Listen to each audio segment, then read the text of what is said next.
Millionaire CEO asks his new secretary to babysit. What she does next stuns him. Damian Sterling had one rule in life: control everything, trust no one.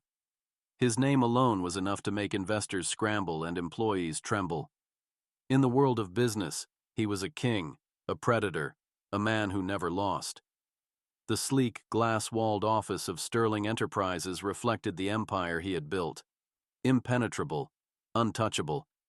His sharp suit, piercing gaze, and calculated movements exuded power. He never smiled, never hesitated. Weakness disgusted him.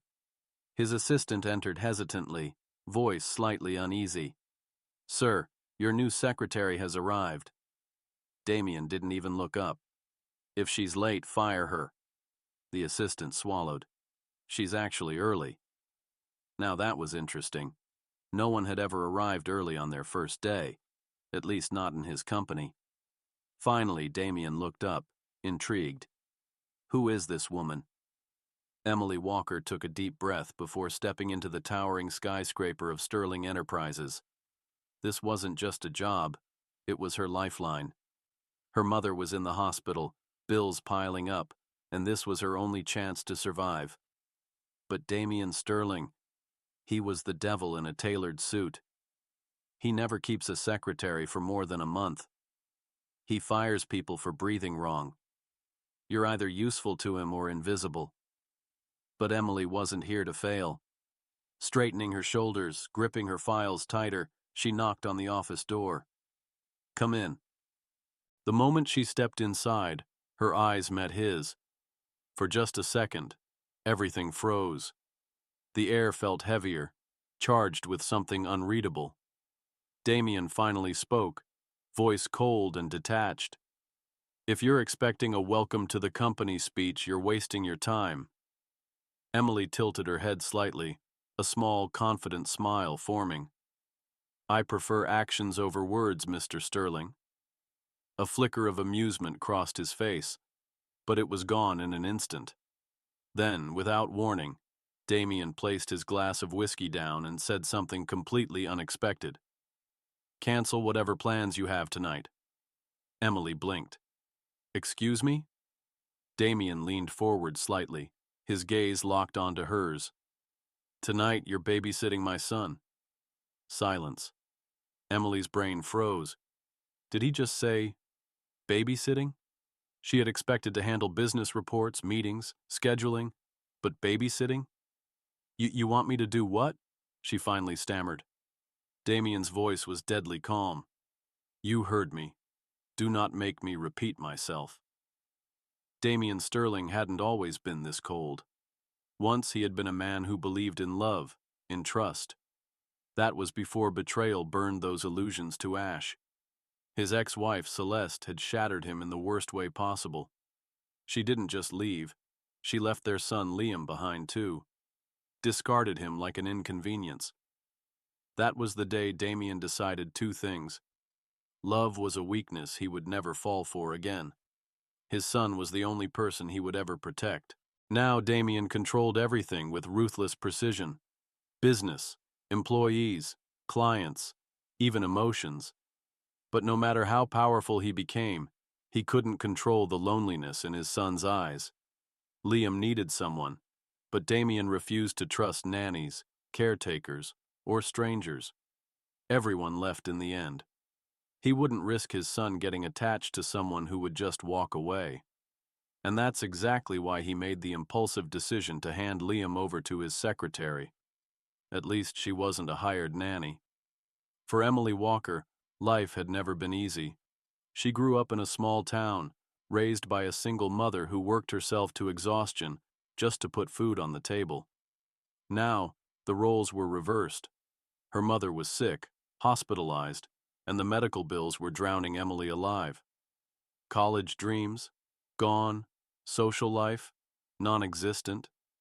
She worked 2 jobs just to keep up, but when she got the call from Sterling Enterprises, she thought, maybe this is my chance. Everyone warned her about Damian Sterling. He's a nightmare to work for. Cold, ruthless, impossible to please. Don't last a month? Try a week.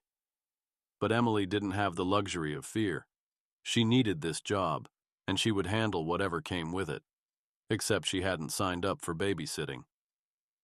Emily sat stiffly in the back seat of Damien's car as they drove to his mansion. The silence was suffocating.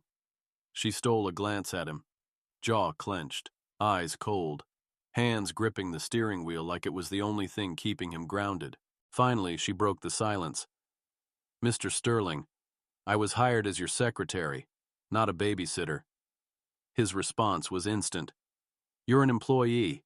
You do what I say." Emily clenched her fists. "But why me?" A muscle in Damien's jaw ticked. His voice was eerily calm. "Because I don't trust anyone else with him." She frowned. "You mean you don't trust nannies?"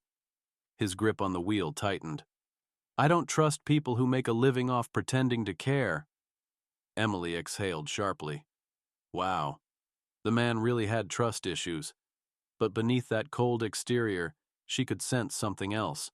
Something deep, painful, and unresolved. The Sterling mansion was nothing like Emily expected. She imagined a luxurious, cold, lifeless space, but instead it felt empty. The grand halls were silent. The air was thick with something unspoken.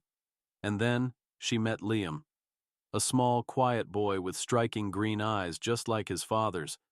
But unlike Damien, his eyes weren't cold. They were lonely. Emily knelt down. "Hey there, Liam." He didn't answer, just stared at her, unreadable. Damien stood behind them, arms crossed.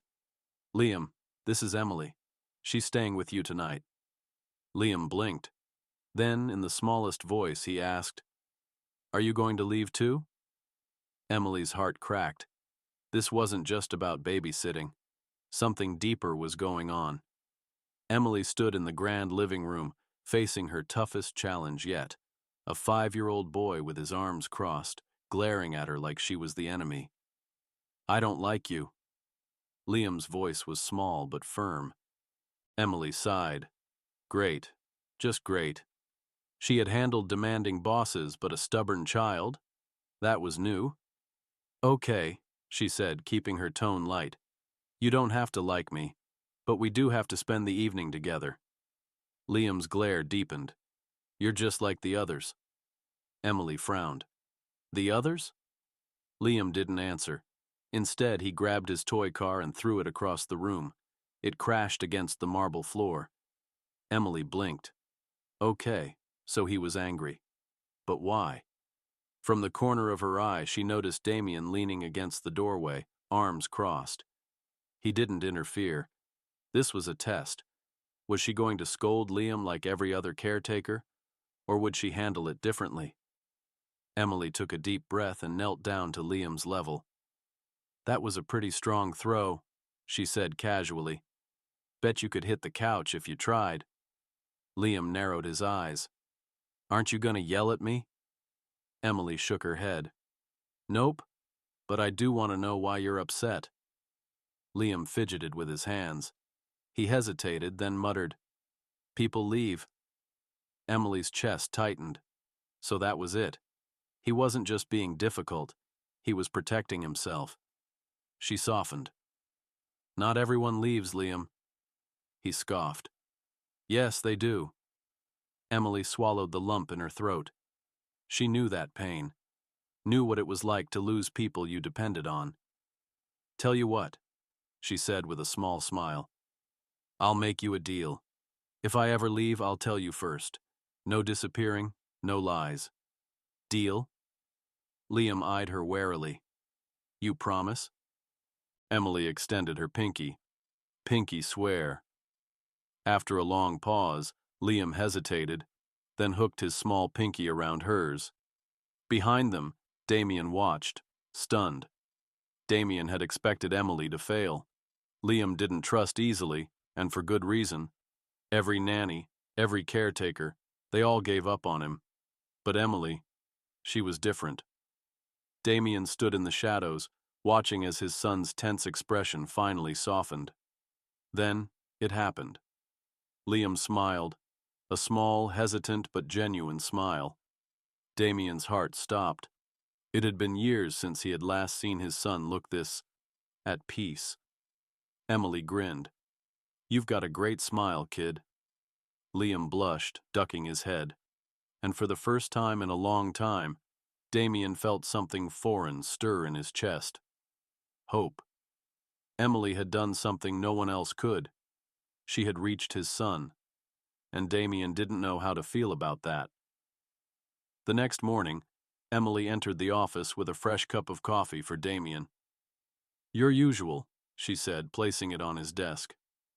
Damien didn't look up from his laptop. "I don't recall asking for it." Emily smirked. "You didn't, but I figured even ice-cold CEOs need caffeine." Damien finally glanced at her, his gray eyes sharp. "You're awfully bold for someone in your position." Emily met his gaze without flinching. "And you're awfully grumpy for someone who just saw his son smile for the first time in years." For a moment, silence stretched between them. Tension. Unspoken words. Damien closed his laptop, leaning back in his chair. "You think you have me all figured out, don't you?" Emily folded her arms. "Number. But I think you push people away before they have a chance to prove they'll stay." His jaw clenched. She was too perceptive, too dangerous. "Watch yourself, Miss Carter." His voice was low, a warning. Emily simply smiled. "You don't scare me, Mr. Sterling." And that was exactly what terrified him. That evening, Emily sat in her tiny apartment, staring at an old photograph. In it, a younger Damien stood beside a woman Emily once knew. The truth was, she had met Damien before. He didn't remember her, but she remembered everything. Their paths had crossed years ago, long before she ever became his secretary. And there was one thing she could never tell him. Because if he found out, he would never forgive her. She traced the edges of the photo with her fingers. "I made a promise, and I intend to keep it." But keeping that promise meant staying close to Damien without ever letting him know the truth. And that was getting harder every day. It was nearly midnight when Emily stepped onto the mansion's balcony, craving fresh air. She didn't expect to find Damien there, leaning against the railing, whiskey glass in hand. For a moment they stood in silence, the city lights stretching below them. "Can't sleep?" Emily asked. Damien exhaled slowly. "Never do." Something about his voice, rough, unguarded, made her chest tighten. "Why?" He took a sip of his drink.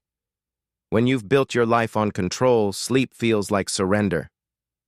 Emily folded her arms. "Number. But I think you push people away before they have a chance to prove they'll stay." His jaw clenched. She was too perceptive, too dangerous. "Watch yourself, Miss Carter." His voice was low, a warning. Emily simply smiled. "You don't scare me, Mr. Sterling." And that was exactly what terrified him. That evening, Emily sat in her tiny apartment, staring at an old photograph.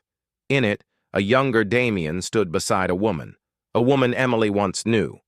The truth was, she had met Damien before. He didn't remember her, but she remembered everything.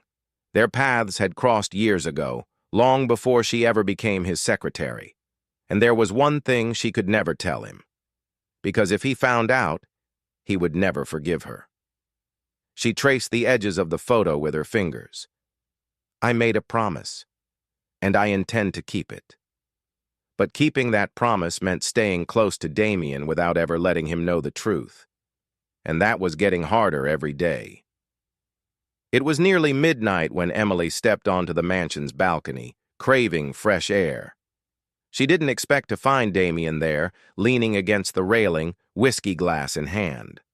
For a moment they stood in silence, the city lights stretching below them. "Can't sleep?" Emily asked. Damien exhaled slowly. "Never do." Something about his voice, rough, unguarded, made her chest tighten. "Why?" He took a sip of his drink. When you've built your life on control, sleep feels like surrender. Emily frowned. That sounds lonely. Damien turned to her, really looking at her for the first time. And what about you, Miss Carter? What keeps you up at night? Her pulse quickened. Regrets, she admitted softly. Something flickered in his gaze. A shared understanding. A crack in his armor. For the first time, Damien wasn't looking at her as just his secretary. He was looking at her as a woman. The air between them thickened, charged. Emily's breath hitched as Damien stepped closer, just a fraction. Not enough to touch, but enough for her to feel his warmth. His voice dropped, almost a whisper. Good night, Emily. She swallowed hard. Good night, Damien. As she walked away, she could still feel his gaze on her back. And for the first time, she realized she was falling for him. But what would happen when he found out the truth? Emily adjusted the strap of her bag as she followed Damien through the sleek hotel lobby. You didn't tell me this trip included an overnight stay, she muttered. Damien didn't look back. Would it have changed your answer? She hesitated. Maybe. Their company had just landed a major deal, and Damien insisted Emily accompany him to a conference in Paris. Now, she found herself in a luxury hotel suite, just a few doors down from her infuriatingly attractive boss.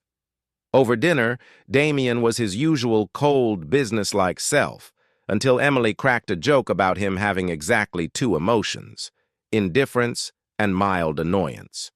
To her shock, he actually smirked. And what about you? He challenged. What do you feel?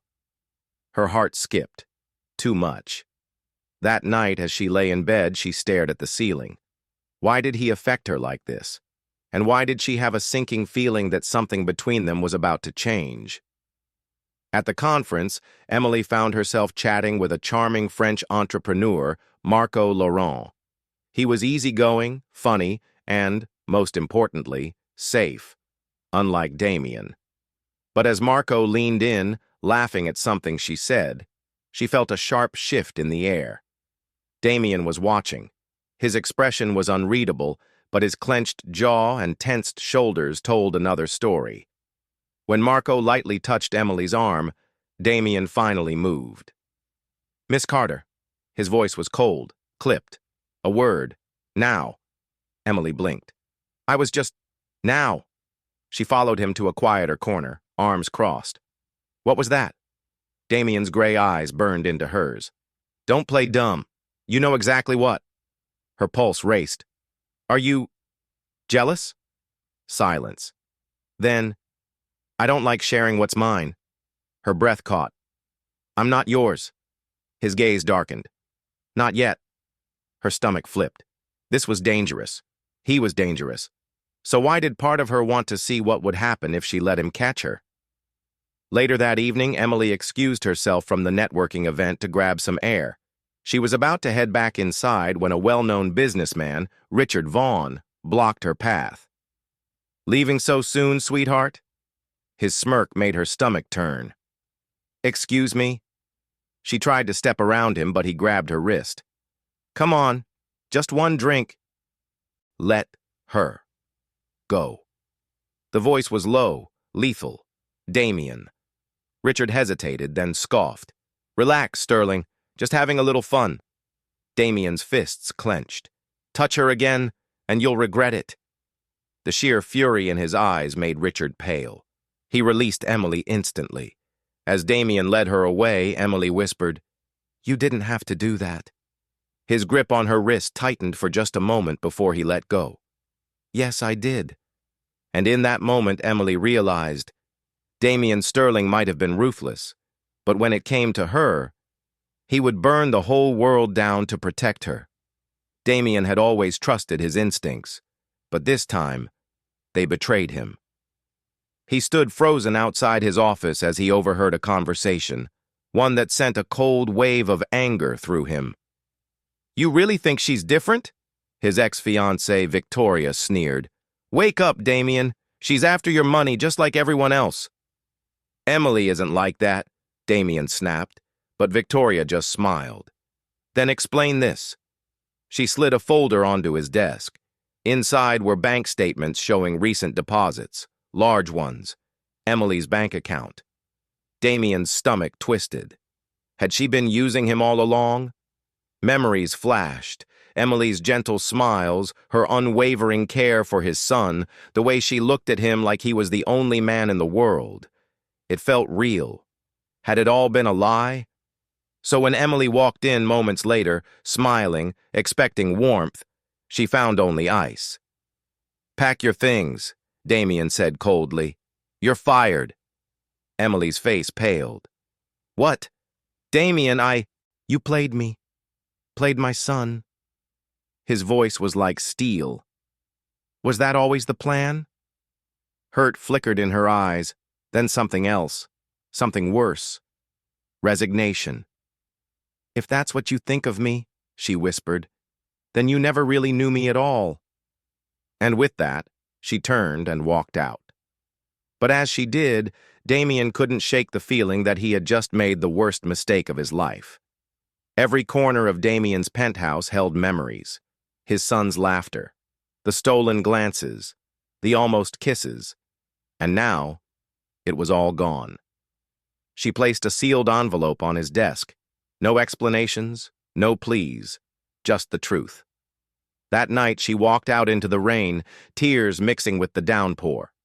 This time, there was no Damien chasing after her. She had let herself believe, just for a moment, that she meant something to him.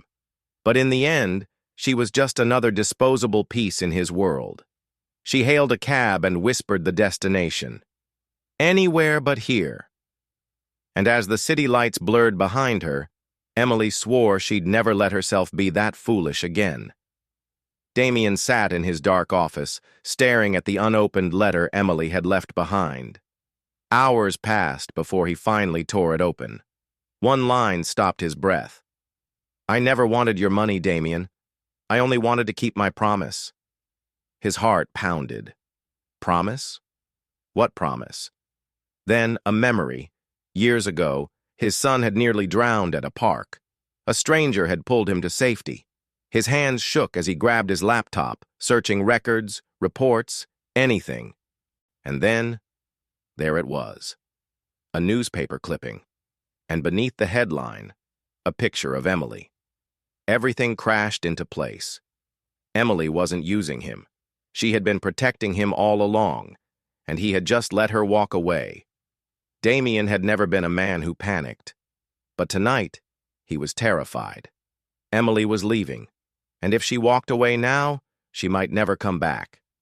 His car tore through the rain-soaked streets, tires screeching as he swerved through traffic. His heartbeat was a war drum in his chest. Come on," he muttered, gripping the wheel. He knew where she would be, the train station. And when he saw her through the glass doors, standing with a single suitcase, his breath caught.